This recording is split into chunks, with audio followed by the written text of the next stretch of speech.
Bonsoir les bébous, c'est Amical, et aujourd'hui je vais vous présenter un de mes jeux préférés qui s'appelle Sludge Life.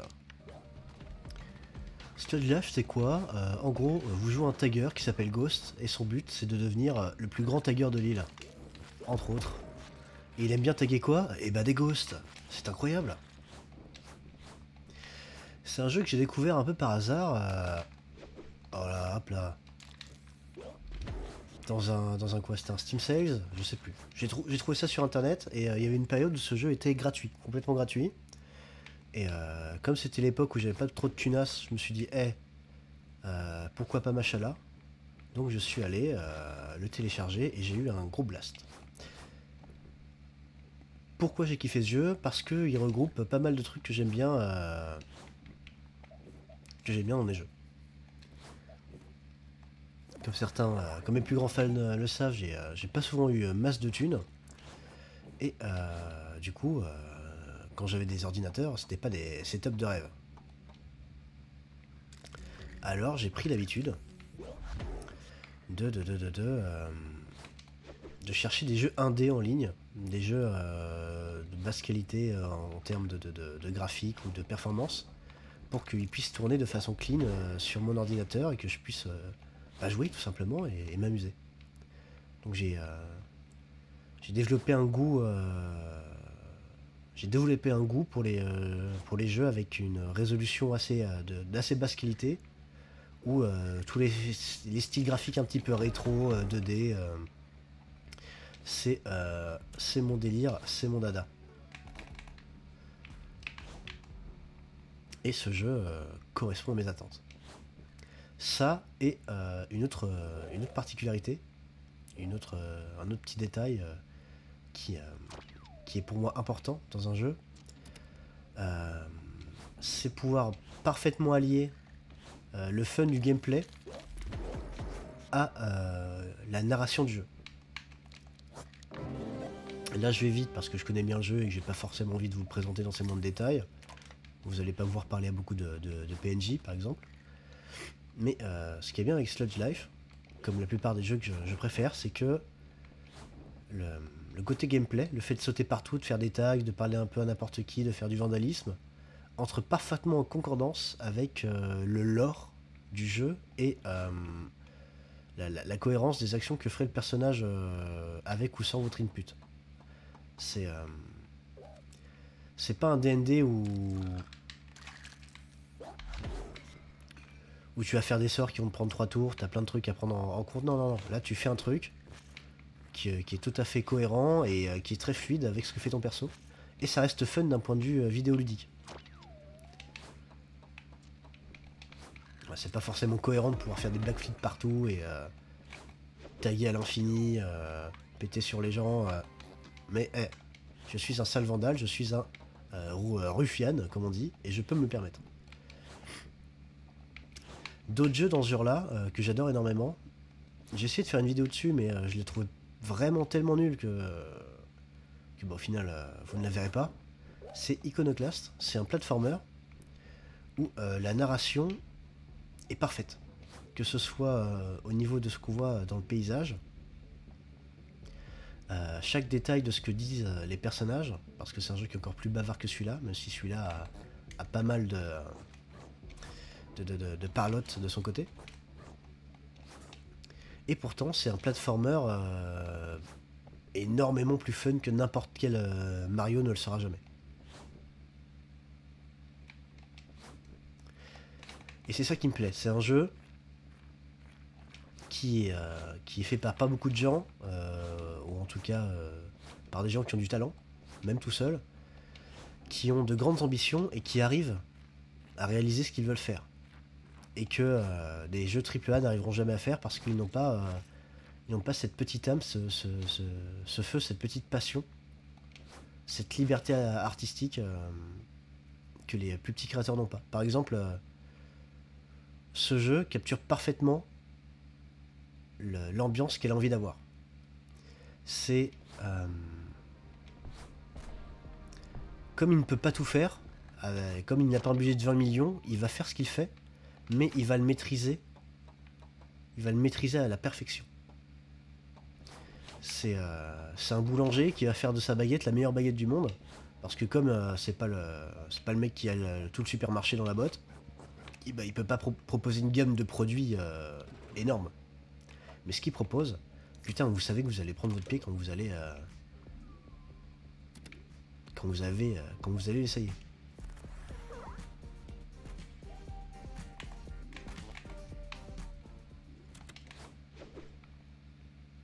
J'ai toujours été assez attiré aussi par les jeux avec cette ambiance street et un peu sale.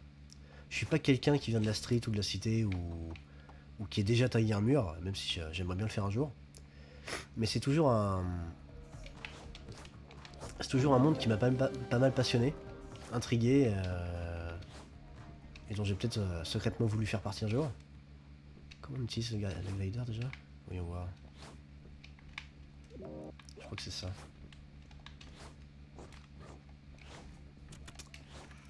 Et du coup, dès qu'il y a des jeux ou des médias qui sont dans ce genre de délire, et ben j'aime bien les suivre. Attendez, comment j'utilise cette merde? Right trigger? Wire falling? Ok, j'ai trouvé.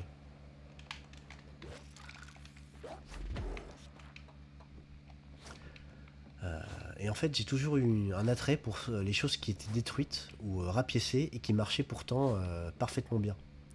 Tous les jeux...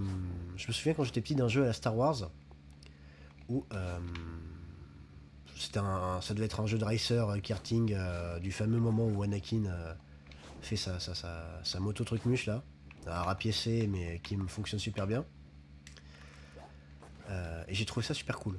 Un truc qui est explosé, qui est composé des pièces de plein de petits trucs un peu destroy, mais qui pourtant fait super bien le taf.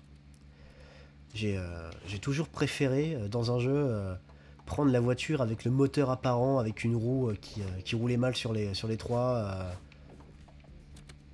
J'adore ce type de design. Pareil dans mes lectures de, par exemple, manga. Il y a un manga que une personne parmi vous connaît peut-être qui s'appelle Dorohedoro, qui représente un monde en fait qui est sale, avec des rues qui est très industrialisé. Et je trouve ça esthétiquement super. Dans la vraie vie, j'aime pas trop les décors tout bétonnés qui ont aucune vie. Mais l'idée d'un monde comme ça, là, complètement pourri et pollué. Regardez, par terre, il y a du pétrole à l'air libre, dégueulasse, qui fait squish squish quand on marche dessus. Et bah un monde comme ça, qui est plein de vie comme ça, qui a une identité qui lui est propre, qui resplendit dans sa saleté, et ben moi, je trouve ça très plaisant à regarder. Y vivre, ce serait sans doute une erreur, mais franchement là, moi j'aime bien, tout simplement.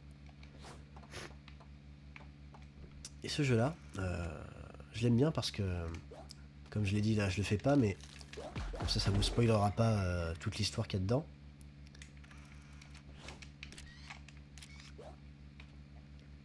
C'est un jeu. Ce jeu, en fait, c'est comme une personne. Ou peut-être pas comme une personne, mais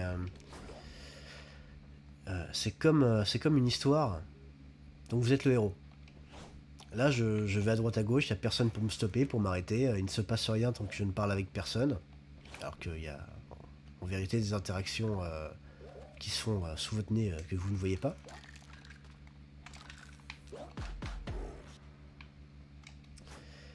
Et qu'est-ce que je voulais dire? En fait, vous avez le choix d'explorer tout le jeu sans parler à personne, alors que vous pourrez le faire. Vous pourrez parler tout le monde dès le début, jamais faire de tag, faire autant de tags que vous voulez, entrer par effraction dans un labo scientifique, vous faire éclater la gueule par les policiers. À vous de voir.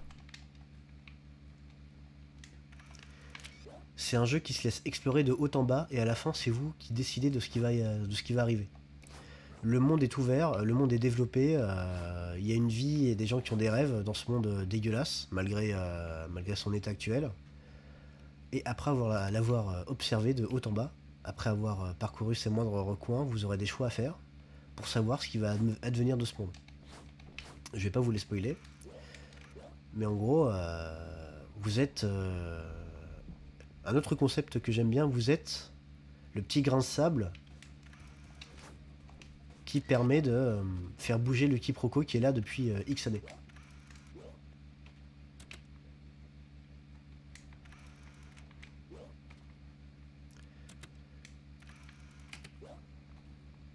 Tiens, vas-y, toi t'as le droit de parler. Parle-moi, mec.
Putain, j'aurais dû m'assurer que les performances soient au top. Hein. C'est pas très fluide, mais...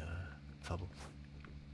Bah, ce que j'ai toujours aimé dans un jeu, c'est un univers qui était unique, qui avait une identité graphique très forte et intéressante, qui arrive à te transporter dedans et qui malgré tout te laisse un niveau d'interaction qui est assez libre. Rien à voir, mais des jeux qui ont plus ou moins cet esprit, ça pourrait être Rimworld, un jeu où tu crées ta propre colonie dans une planète avec ses propres US, ses coutumes et objets qui sont propres, mais où tu as quand même la liberté de faire un peu ce que tu veux. Il y a Dwarf Fortress, où le monde entier en fait peut être modifié un peu à ta guise. Il y a quoi d'autre? Il y a Caves of Code, qui est un RPG très minimalisme graphiquement, mais qui en termes de coding et de champ d'action est en fait comme une partie de RPG infini. C'est incroyable. C'est le genre de jeu qui moi me fait délirer. Alors là, regardez. Je suis pas passé par l'entrée, j'ai parlé à personne.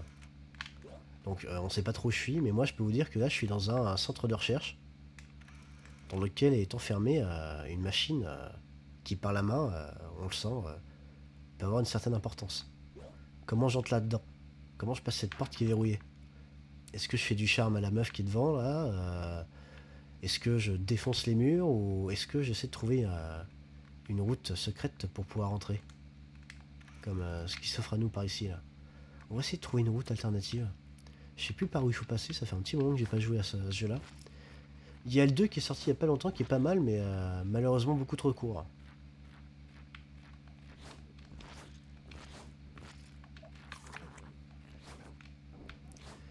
La vidéo va commencer à être chiante par rapport à partir d'ici parce que j'ai plus grand chose à vous raconter. Mais Inch'Allah les gars, ça va bien se passer.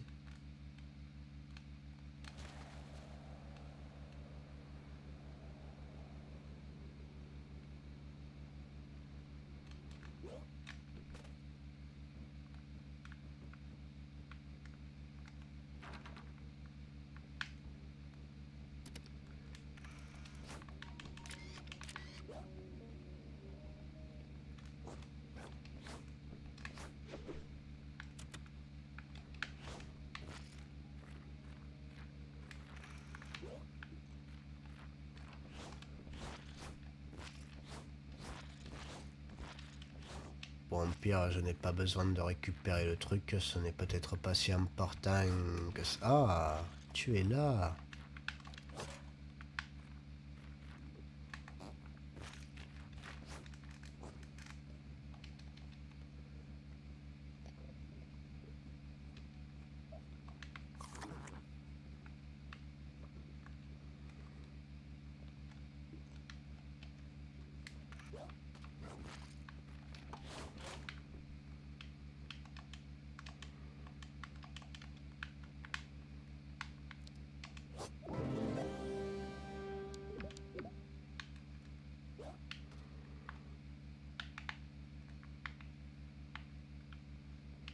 Comment je t'utilise, toi?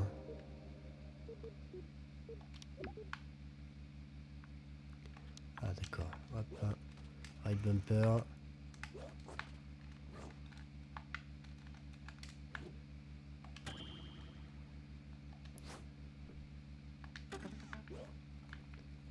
C'est un téléporteur.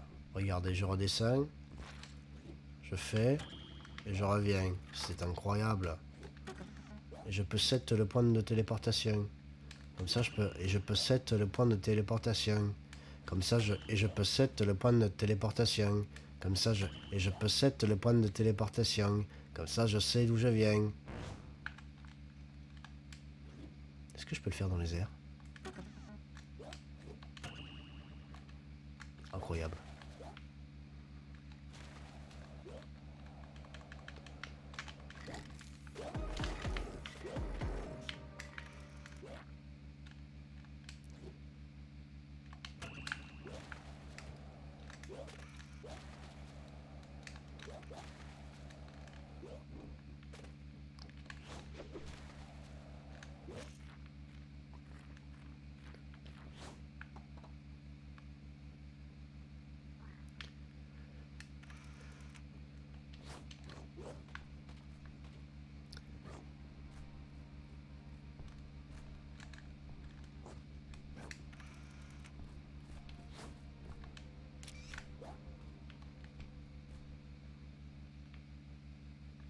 En fait, je joue qu'à des jeux chelous. Hein. C'est peut-être ça, mon kiff. J'aime juste ce qui est chelou. J'aime bien les gens chelous ou qui sortent de l'ordinaire. J'aime bien les concepts un peu originaux, même s'ils sont au final nuls. J'aime bien tout ce qui sort de l'ordinaire. Et c'est peut-être juste ça que j'ai vu dans ce jeu, au final. Hein. De l'originalité et l'expression d'une personne qui présente un monde qui lui plaît. Ou qui avait envie de créer.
c'était l'ending normal de Sludge Life.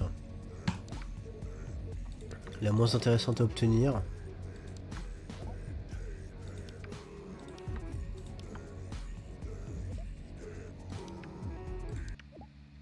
J'espère que ça vous aura plu et en espérant que vous vous intéressez à ce jeu les bébous.